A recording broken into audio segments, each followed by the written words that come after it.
The Soul Crystal and the Origin of Chakras by Krzysztof Bartoszewicz. Thousands of years ago, back in times of splendid Atlantis civilization, people and all the living creatures on Earth were in possession of a crystal as the central energy system. It used to resonate with the energy system of the planet's centrosphere. It is the very crystal that contained the element of life source. The crystal wasn't of a physical form, but more of a compression of the life source that was regulating all the life processes in organism, being a link between the physical and spiritual world. Unfortunately, as the planet was developing, it became the most attractive place, considering energetic and existential aspects in our solar system. When a civilization, I call it reptilians, brought their planet and its life-giving energy to destruction, they were forced to seek new planets to build their colonies on them. So they found the Earth, where they were carrying out experiments and researches to change and adjust the atmosphere and other conditions to their existential needs.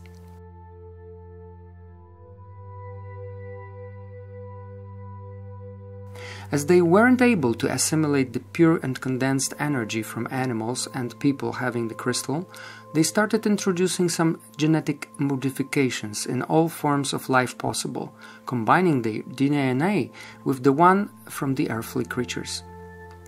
People were not excluded, and by linking both DNAs throughout many generations, there appeared a process of prismatic energy transformation in all genetically modified organisms. It was just the dispersion of energy into components, 7 smaller energy vibrations, resulting in chakra's origin.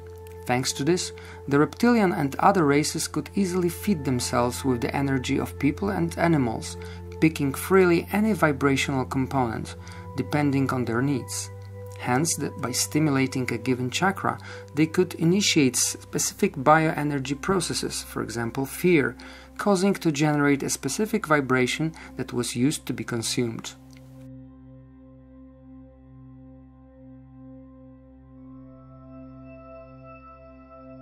Most of us imagine chakras as energy balls or some vortices, 7 or more colorful points in or outside the body, but in fact the structure of chakras is much more complicated. Chakras actually consist of triple ring arrangements, where each of them rotates alternately.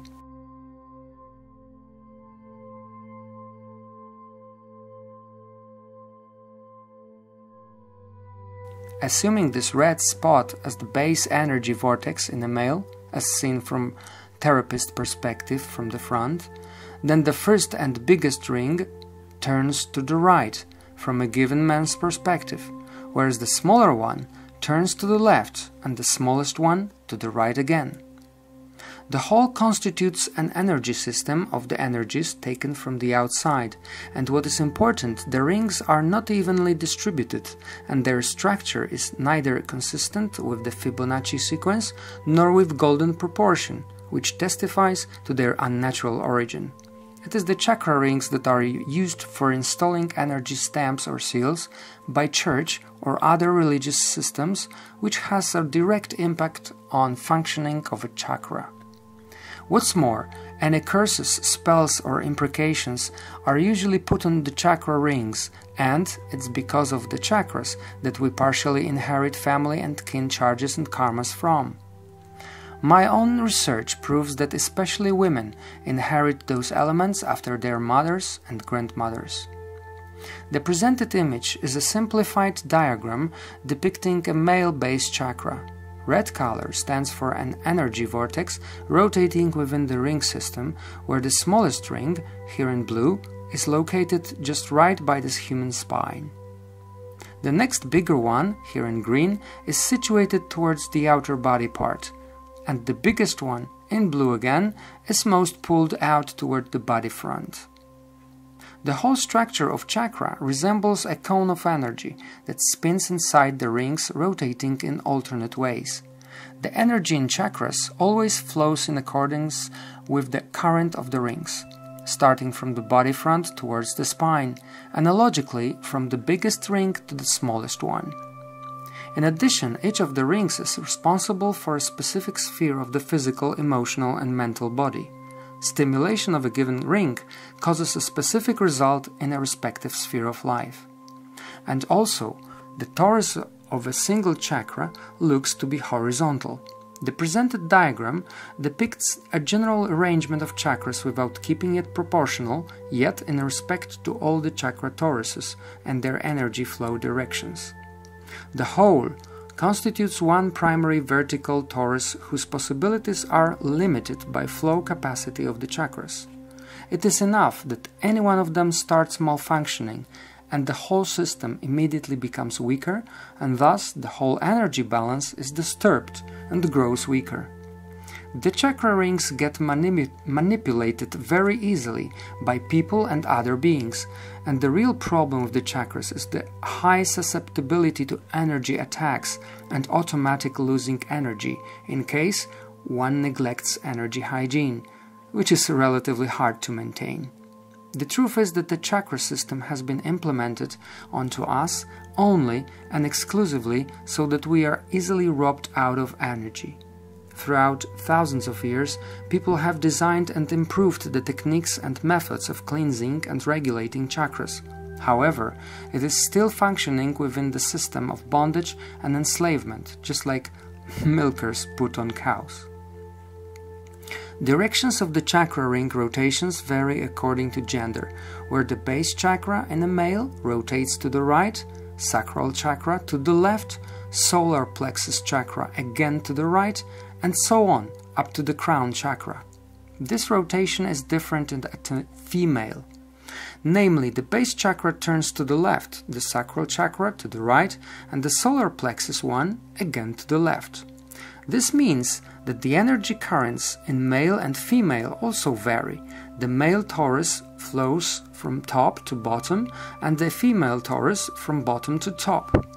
It happens to be similar with the so-called Kundalini snakes, which according to the tradition, they link with each other as the two elements of the divine energy. Yet, perceiving the rotations of the given chakra rings in the vertical direction, we can spot something extraordinary. That is, while describing the movement of the first ring's vortex, depicted as the big blue rings in the diagram, we see the movement marked red. Right, left, right, left, right, left, right. The next rings are marked green and their alternate movement in gray. Left, right, left, right, left, right, left. And the smallest rings marked blue and their alternate movement is marked red again. Right, left, right, left, right, left, right. We can observe such a phenomenon which is called the third Kundalini snake, or in some traditions called the serpent of sin, presented among other in Judeo-Christian denominations. The very process of activating the Kundalini energy may bring along some dangerous consequences. Analogically, the energy serpents in a female rotate in the reverse direction to the discussed one. Additionally, it's worth knowing that the homosexual persons have the chakra rings moving in opposite direction to their sexuality, meaning, for example, a homosexual male has his rings rotating like in a female, and conversely, a homosexual female has her chakra rings moving like in a male. SCA, or Soul Crystal Activation. And back to the chakra's origin itself.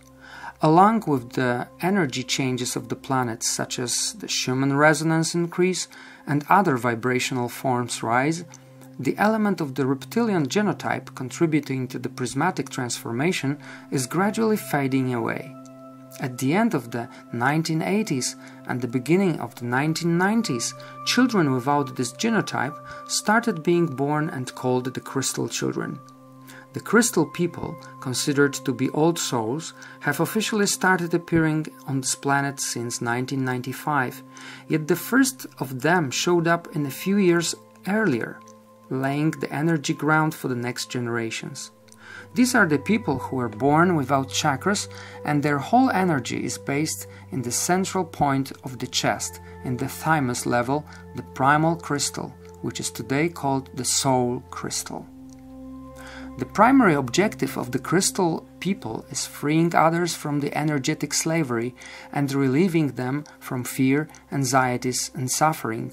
Their enormous empathy, ability to heal, penetrating intuition, and tremendous reserves of pure energy help other people in processes of breaking free and spiritual transformation. I happen to be the one of them myself. Together with my closest people, I succeeded in creating a process of the reverse prismatic energy transformation by removing the chakra rings and integrating them again into the energy crystal. The method I call activation of the crystal, or soul crystal activation, or chakra transcendence. Helping other people become crystal energy beings, we contribute to changing vibration of the whole planet, because people, finally free from energy slavery, grow spiritually, so does the world too. Then the energy transformation of the whole planet to the level of the crystal human is taking place. The crystal is situated in the central part of the human chest and, being directly connected with the thymus gland, is enhanced by the crystal. Thanks to this, body cells regeneration processes are happening much faster and to a higher extent. The crystal stimulates immunology and helps stem cells keep growing. The word thymus, as from Latin thymus gland, means the essence of the divine life energy, and the gland itself is considered to be the core of our divine awareness and residence of our soul. One may assume that links between thymus and crystal are shown in some paintings with Jesus' heart emanating colorful light, although the Church has its own interpretation. The crystal combines the two kinds of energies within. From the top, it is the cosmic energy called the life source, and the one from the bottom, the energy of the planet Earth. These are the equivalents of the male and female energies, and combining them both together, the crystal generates endless deposits of pure energy of life and creation. The double torus of the crystal connects with the torus of the heart field, initiating the process of mutual resonance and increasing its potentials to unlimited possibilities. It is worth noticing that both thymus and heart, devoid of the rings, undergo a process of energy regeneration, after which they gradually release their potential, letting us feel and perceive immaterial things. Empathy becomes smooth and does not bring emotional struggles, so that we can start to feel the world on a completely different level. Our visions become more and more clear and vivid. Intuition and the inner voice become a pleasant, normal feeling. The crystal in its structure is literally the core of our being, linking our conscious and with the superconscious, connecting our male and female elements, integrating our subtle bodies. The crystal is our center, our divine spark. Our energy, immunity, regeneration, emotional stability, full connection with our soul, possibilities of healing ourselves and others, spiritual freedom, vibrational energy, and spiritual growth.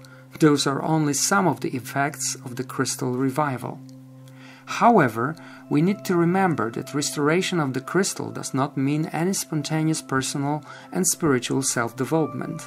We still need to work, experience, and undergo processes of extending our awareness. Yet, with help of stable and coherent energy system and the constant connection with the soul, the further self-development is more effective. On grounds of the impeccable energy generated by the crystal, we have elaborated a method of healing and self-healing, which is about transmitting energy from the crystal to the client through hands.